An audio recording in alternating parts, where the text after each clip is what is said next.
आणि दिदू काय दिसतं आपल्या समोर आता? कालू वॉटरफॉल का? कालू वॉटरफॉल ना समोर तुला दिसत नाही कसं काय? मला दिसतो बघ तिकडे समोर.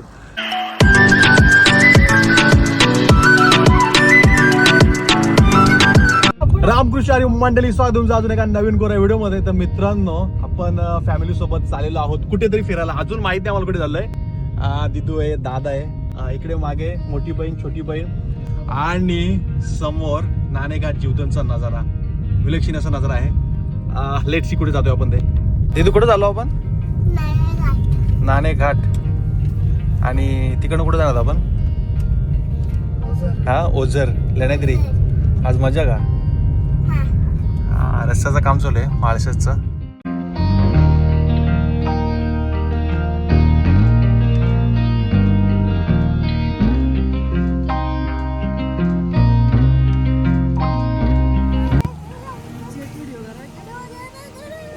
मित्रांनो, जर तुम्ही अशी लहान पोरं जर सोबत घेऊन येतात, असं सर्व काही तुम्हाला करावं लागतं. कड्यावर घ्यावं लागतं, काय करावं लागतं. आणि त्याच्यासाठी दादा आहेत आमचे स्पेशल. गाडी तिकडे पार्क केलेली आहे आणि आम्हाला इथे एक ओहल दिसलं आहे छोटेखानी. सो तिकडे जरा जाऊन येतो आम्ही, पाहतो जरा कसं. आणि नजारा सुद्धा छान झालेला आहे. वरती जर पाहाल तुम्ही तर पूर्ण ढग आहेत, क्लाउड आहे पूर्ण. आपला नाणेघाट, मोर्शीचा भैरवगड हे सर्व धुक्याआड गेलेले आहे. आणि इथून जर आपण पाहाल तर भैरवगड नॉर्मली दिसून येतोय.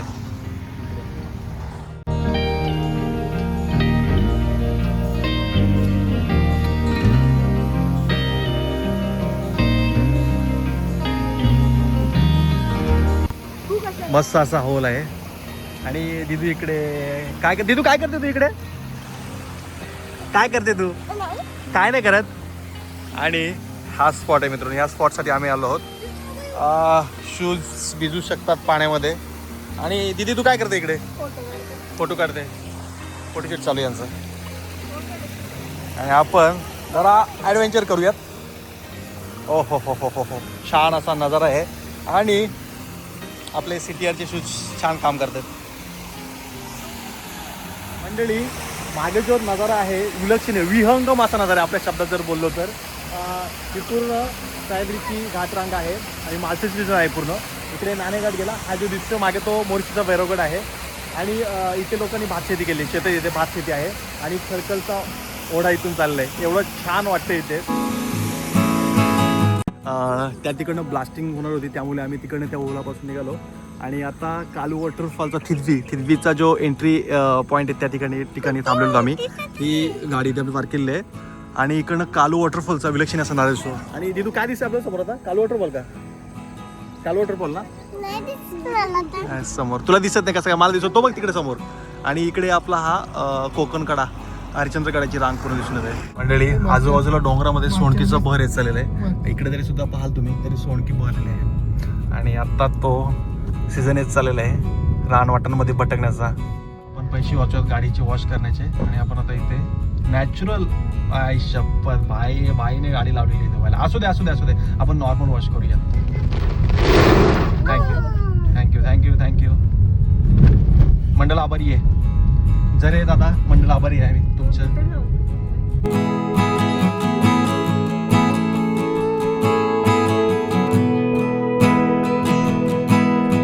तिथं आपण कुठे थांबलो आता? माळशेज. ओके मंडळी, आम्ही आता माळशेजमध्ये एक ब्रेक घेतो. आज आम्ही फक्त एन्जॉय करत चालू. जिथे आम्हाला नजारा दिसतो तिथे आम्ही थांबतोय. आणि यांचं भलतंच चालू आहे, फोटोशूट चालू आहे. आणि आता इकडे गाड्या तर एवढे दिसत आहेत, कमी गाड्या आहेत. आणि आता दर्शन घेऊ इथे महादेवाचं आणि मग निघूयात. आणि हा नजारा जर तुम्ही पाहाल, विहंगम. आज विहंगम हा डायलॉग तुम्हाला भरपूर याला पाहायला भेटणार आहे, ऐकायला भेटणार आहे. सॉरी.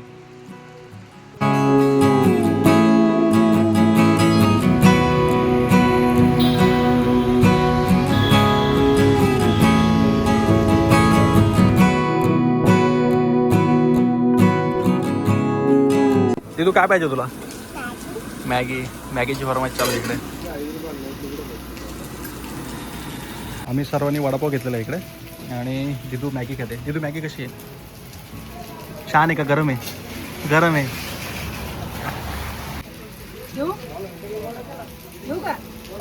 दिदूने मॅगी घेतलेली, आमचे वडापाव खाऊन झालेत. आणि आम्ही तिच्याकडून मॅगीची फरमाईश करतो, ते आम्हाला देत नाही.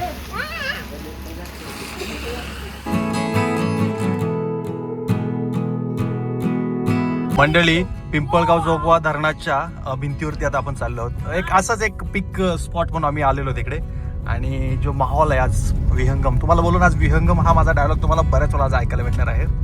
आणि जे क्लाउड्स आले हरिश्चंद्रगड अभयारण्य आणि कळसुबाई हे अभयारण्य, दोन्ही अभयारण्याचा हा पॉइंट आहे. आणि ह्या डोंगरांवरती अक्षरशः ढग नाचतायत. छान वातावरण आहे, कडक वातावरण आहे आज, कडक.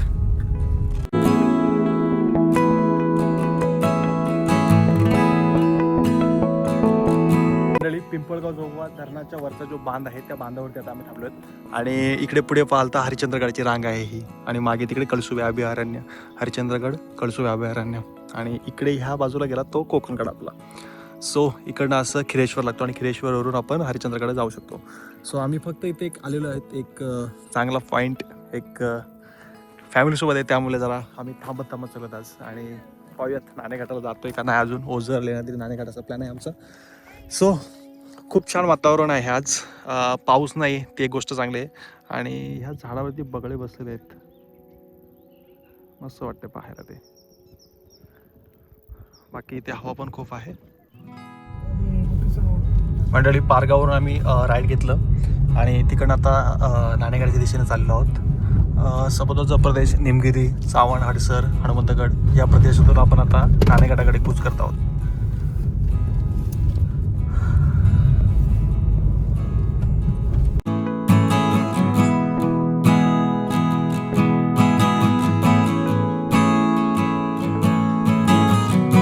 मंडळी, हा बाजूला माणिकडोह जलाशय आहे आणि त्याच्या बाजूच्या रस्त्याने आपण आता नाणेघाटाकडे कूच करत आहोत. छत्रपती शिवाजी महाराज जय. वंदे मातरम. वंदे मातरम. बोला. तर फायनली आपण नाणेघाटाच्या पायथ्याशी पोहोचलेलो आहोत मंडळी. आता इथून जवळपास 8 ते 9 किलोमीटर नाणेघाट आहे. नाणेघाटाकडे एंटर करत आहोत आपण. आणि इथे एक नॉर्मल छोटी एक चेकपोस्ट आहे. जर तुम्ही कार घेऊन येत असाल तर 50 रुपयाची पावती आहे. दुचाकी असेल तर 20 रुपये पावती. आणि सोनकीला बहर आलेला आहे आणि रस्त्याच्या दोन्ही बाजूला सोनकी आहे. यस, तिथू दाखवते पावती. ओके, तिथू सुद्धा मला वाटतं ब्लॉगर होईल काही दिवसात. मी गॉगल हा पावते आलेला आहे. मंडळी, पूर्वी हा रांजण खाली असायचा, म्हणजे डायरेक्टली खाली होता. आणि आता त्याच्यासाठी चौथरा बनवला आहे. खरं तर नाणेघाट म्हणजे घाट व कोकण याला जोडणा घेणारा हा पर्यायी मार्ग होता, घाटमार्ग होता. आणि त्यासाठी इथे कर वसूल केले जात असायचे, त्यामुळे असे बरेचसे रांजण आपल्या इथे दिसून येतात. आता इथे सुद्धा एक रांजण आहे आणि तिकडे पुढे गेल्यानंतर बाजूला सुद्धा रांजण आहेत. आणि इकडे गणपती बाप्पाची एक गुफेमध्ये गणपती बाप्पा आहेत विराजमान. आणि हा वरती जाण्याचा मार्ग, इकडे कुंड वगैरे आहे. सो हा रस्ता आहे मिडलचा. मंडळी, आपण आता नाणेघाटाच्या मिडलच्या पॉईंटला आहोत. मला उतरव. आणि आमच्या वेळेला एक कार्टून आलेलं आहे.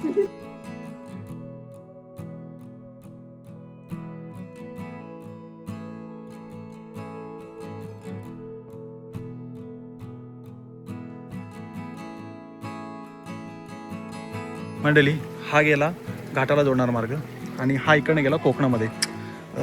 इकडे गुफा आहे, ह्या बाजूला गुफा आहे. ज्या गुफेमध्ये लिखाण आहे मोडी लिपीमध्ये, ज्यामध्ये सातवाहन काळामध्ये जे काही यज्ञ वगैरे केले, यम वगैरे केले, त्याची सर्व डिटेल्स आहे. आणि यावरून ते समजून येतं की हे सातवाहन काळील हा मार्ग आहे नाणेघाट. ओके, सो इकडे सुद्धा एक गुफा आहे एक. आणि हा मार्ग आपल्या मुरबाड तालुक्याला जोडलेला आहे. इकडे वाघाची वाडी म्हणून त्या साईडने सुद्धा येतं. आणि तिकडे टोकाडे म्हणून गाव आहे, टोकाड्यावरून वैशाखरेवरून तिकडून सुद्धा असं येतं आपल्याला ट्रेक करून. 2.5 ते 3 तासाचा ट्रेक आहे. आणि इकडनं माझ्या आजीचं गाव पेंट्री, तिकडनं सुद्धा येतात आपल्याला. आणि ही इथे गुफा आहे आणि इथे छोट्या छोट्या पाण्याच्या टाक्या वगैरे आहेत. आणि ह्या गुफेमध्ये मागे हेमंतने मी लास्ट टाईम भाकरी खात होतो आणि त्यावेळेस ह्या इकडनं माकड आली होती आणि त्यांनी अटॅक केलं होतं आमच्यावरती. सो ती जर व्हिडिओ पाहिली असेल तुम्ही तर तुम्हाला समजेल ते. जर नसेल पाहिली तर इथे लिंक देतो वरती मी.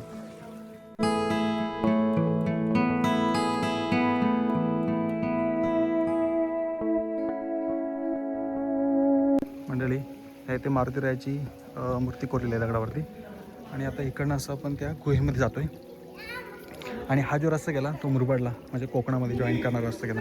मंडळी आपण गुहेच्या आतमध्ये आहोत आता आणि ही मोडी लिपी आहे ते म्हणजे सातवाहन काळामध्ये जे काही यज्ञ वगैरे जे सातवाहन राजांनी जे केले त्याची इन्फॉर्मेशन ह्या ठिकाणी लिहिलेली आहे. आणि ह्यावरून हे कळून येतं आपल्याला की हा सातवाहनकाली मार्ग आहे. म्हणजे महाराष्ट्रातील तो सुवर्ण काळ होता सातवाहन काळमध्ये. आणि त्या कालखंडामध्ये शिवनेरी, हडसर, जीवधन, माणिक, डोहा, सहोदरचे जे किल्ले आहेत आणि नाणेघाट हे सर्व त्या काळातले आहेत व्यापारी मार्गावरती लक्ष ठेवण्यासाठी. आणि प्रशस्त अशी ही गुहा आहे मंडळी. याबद्दल सुद्धा पाण्याच्या टाक्या आहेत, जवळजवळ 2, 4, 5 टाक्या आहेत. आणि इकडे ही जी गुहा आहे ह्या गुहेमध्ये लास्ट टाइम भाकरी खायला बसलो होतो आणि त्यावेळेस माकडांनी आमच्यावरती अक्षरशः अटॅक केला होता. आणि त्यामुळे आम्ही खाली जाऊन इथे एक पाण्याच्या टाक्या इथे त्या ठिकाणी भाकरी खाल्ल्या होत्या. आणि जी झोपडी दिसते ना ते खाली ओके तर तो रस्ता गेला आपला मुरबाडवर येण्याचा. आणि आपला मालसस घाटातला रस्ता सुद्धा दिसून येतो इकडनं खालचा हा बघा हा रस्ता ओके. देश व कोकण यांना जोडणारा एक प्राचीन व्यापारी घाटमार्ग नाणेघाट. हा व्यापारी मार्ग सातवाहनकालीन आहे. सातवाहन सम्राज्ञी नागनिके आपल्या कुळाची गौरवगाथा येथे असलेल्या गुहेत ब्राह्मी लिपीमध्ये लिहून ठेवलेली आहे. या लेखांमध्ये त्यांचा पराक्रम दानधर्माबद्दलची माहिती आढळते. मित्रांनो आजचं वातावरण छान होतं आणि त्यामुळे आम्हाला छान प्रकारे नाणेघाट एक्सप्लोर करता आलं. फक्त एकमेव कारण का दिदू आमच्या वडील आहे त्याच्यामुळं तिची आम्हाला खूप काळजी घ्यावी लागते. कुठूनही उड्या मारते ती. आणि दिदीला सुद्धा चांगला एक्सपिरियन्स आला आज. इकडे मागे दादा, लहान बहीण, चंदना आणि दिदू फोटोग्राफी चालू इकडे. मंडळी इकडे नाणेघाटाचा मार्ग गेला आणि नाणेघाटाच्या मार्गाच्या वरती गणपती बाप्पाची एक गुफेमध्ये असलेली एक मूर्ती आहे. सो आपण गणपती बाप्पाचं दर्शन घेऊयात आणि अंगठ्याच्या वरच्या बाजूला जाऊयात. ओके सो आता नाण्याच्या अंगठ्याच्या वरच्या बाजूला आपण चाललो आहोत आणि ह्या बाजून जे क्लाउड्स दिसत आहेत ना खूप छान. म्हणजे मित्रांनो ही जी फिलिंग आहे ना इथे नाणेघाटाची आपण जर हरिश्चंद्रगड केला असेल तर जसं आपण कोकणकडे येतो तशीच ती फिलिंग आहे. म्हणजे तारामती शिखरावरून तिकडनं येताना ती सेम फिलिंग तशीच वाटते इकडे सुद्धा. आणि ह्या बाजूला इकडे आपला जीवधन किल्ला वानरदेवी सुळका दिसून येत आहे.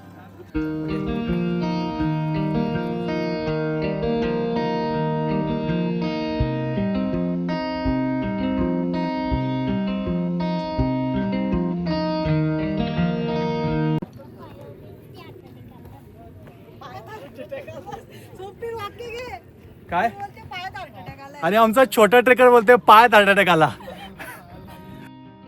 या सातवाहनांच्या राजवटीत महाराष्ट्र व इतर प्रदेशात सुवर्णकाळ होता असे मानले जाते. प्रतिष्ठान अर्थात पैठण, जीर्णनगर अर्थात जुन्नर, नेवासे, नाशिक अशी भरभराटीला असलेली शहरे ह्या राजवटीत उदयास आली. अशा ह्या सातवाहनांच्या राज्यात प्रवेश करण्यासाठी नाणेघाट हा प्रमुख व्यापारी मार्ग होता.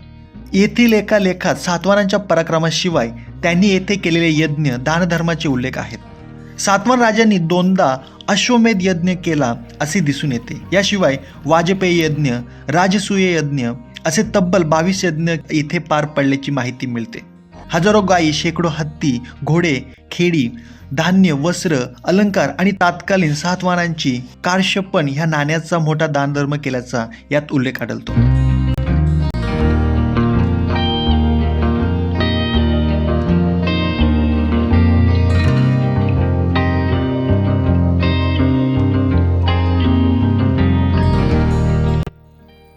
ओके सो मंडळी आपण आता नाणेघाटाचा जो अंगठा आपल्याला खालून जो दिसतोय त्या अंगठ्याच्या वरच्या बाजूला आपण चाललो आहोत. इकडे ती रॅलिंग आहे अंगठ्याची जिथून रॅपलिंग वगैरे करतात. आणि आपण इकडे असं आता आम्ही नाण्याच्या अंगठ्याच्या वरच्या बाजूला आहोत आणि दिदूनी सुद्धा एवढ्या वरती चढले. छान. दिदू कसं वाटेल वरती चढून? मस्त वाटते ना. आणि आम्हाला तिने मस्त वेगळे त्रास दिले चढता चढता. तिला आम्हाला खूप हँडल करत आणावी लागलेली आहे. आणि इकडे खालच्या बाजूला आपला हां पण तिथून ट्रेकिंग जी केली ना खूप छान ट्रेकिंग केली तिने. पूर्ण नाणेघाटाचा जो डोंगर आहे ना वरचा ती पूर्ण चढलेली. वा वा वा छान.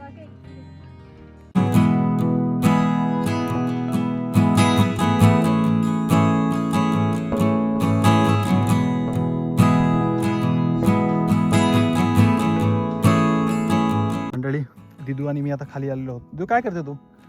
काय हा गवत आहे गवत. ओके. आणि आमची बाकीची मंडळी उतरत आहेत.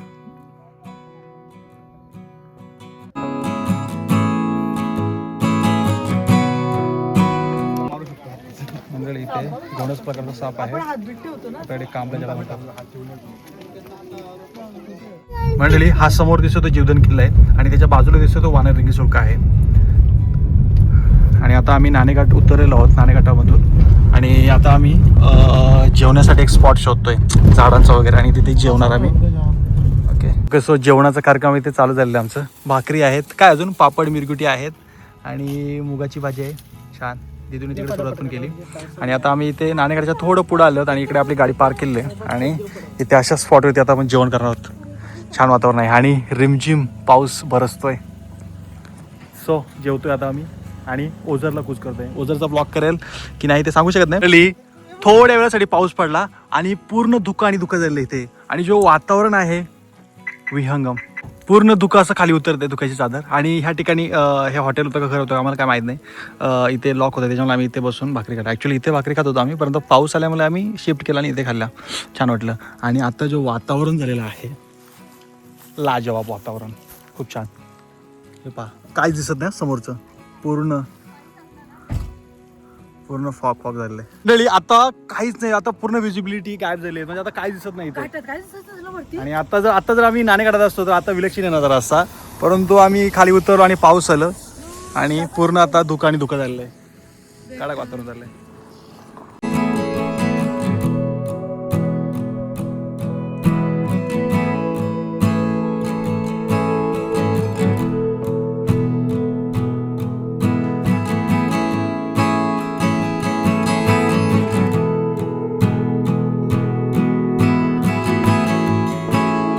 मंडळी इतकं धुकं झालेलं आहे, आता पाऊस पण पडतोय, आम्हाला रस्त्यावरचं समोरचं काहीच दिसत नाही आता. आणि आता आम्ही शिवनेरीचा रूट पकडलेला आहे, ओझरकडे चाललो आहोत. मंडळी कुडकेश्वर महादेवाच्या मंदिरापाशी आपण इथं आलेलो आहोत आणि भग्नावस्थेत असलेली नंदी आहे आणि आतमध्ये आपण गेलो होतो, महादेवाचं दर्शन घेतलेलं आहे. खूप जुनी अशी महादेवाची पिंड आहे आणि हे स्थापत्यकला पाहू शकता तुम्ही, म्हणजे एवढी छान अशी कलाकृती आहे इथे ही केलेली आहे. एक्झॅक्ट मला माहीत नाही केव्हा बांधकाम असेल हे, परंतु बहुतेक हे सातवाहन काळात किंवा शिलावन किंवा बहुतेक मे बी झांजराजांनी जे 12 नद्यांच्या ठिकाणी जे उगमस्थानाभोवती जे महादेवाचे मंदिर बांधले त्यातले सुद्धा एक असू शकतं. तर मला माहीत, जर तुम्हाला माहिती सांगेलच किंवा इथे लिहून टाकेल. ओके, परंतु जी स्थापत्यकला इथली अप्रतिम, म्हणजे आपण जो रतनगडचा जो अमृतेश्वर मंदिर पाहिलं ना, त्याची कशी स्थापत्यकला होती तशाच प्रकारे दिसून येते. आणि त्याच्यावर मला असं वाटते झांजराजांपैकीच काहीतरी असू शकते होते, कारण तर सेम तशाच प्रकारची रचना मला वाटते. थोडं वरचं भग्नावस्थेत होत चाललंय.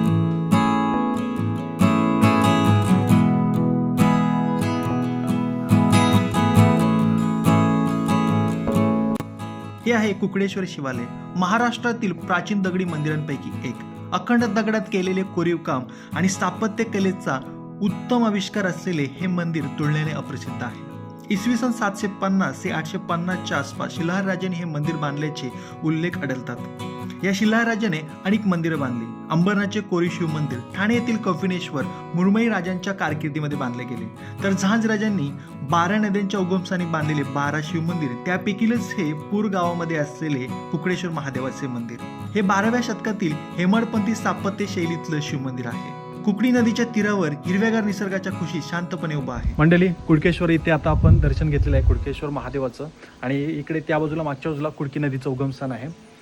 दाखवतो मी तुम्हाला. आणि ही जी स्थापत्यकला मी पाहिली, अप्रतिम स्थापत्यकला आहे. आणि मागे एक झाड आहे, पिंपळाचं झाड आहे, आणि पिंपळाच्या झाडाच्या इथे कुडकी नदीचं उगमस्थान आहे. खालून पाणी, मला वाटतं खालून पाणी येतं ते, आणि ते इकडे या बाजूला नदीचं उगम झालं आणि ते खालून, एक मिनिट दाखवतो मी तुम्हाला कसं आहे ते. ओके, सो असं आहे. इथे कुंड आहे आणि इथे गोमुखी रचना आहे, इथून पाणी वाहते असं, आणि हा नदीचा उगमस्थान आहे आणि इथून खालून पाणी ते जाते. सो त्या बाजूला मंडळी कसा वाटला आजचा हा ब्लॉग. खरं तर आजच्या ब्लॉगमध्ये भरपूर काही आहे, मार्केटमधून ट्रॅव्हलिंग वगैरे सर्व काही नाणेघाट आहे आणि कुडकेश्वर ठिकाणी आलो, आणि आता इथून आम्ही ओझरला जाणार आहोत. तर ओझरचा ब्लॉग काही करत नाही मी. सो कसा वाटला आजचा हा व्हिडिओ, नक्कीच तुमच्या प्रतिक्रिया कमेंटमध्ये कळवा. आणि अशाच नवनवीन व्हिडिओ पाहण्यासाठी आपल्या चॅनल सबस्क्राईब करा, व्हिडिओला लाईक करा, जास्तीत जास्त शेअर करा. आणि आता इथून मी आपला ब्लॉगिंग, आपले कंटेंट, आपले व्हिडिओज रेग्युलर टाकण्याचा प्रयत्न करेल. धन्यवाद.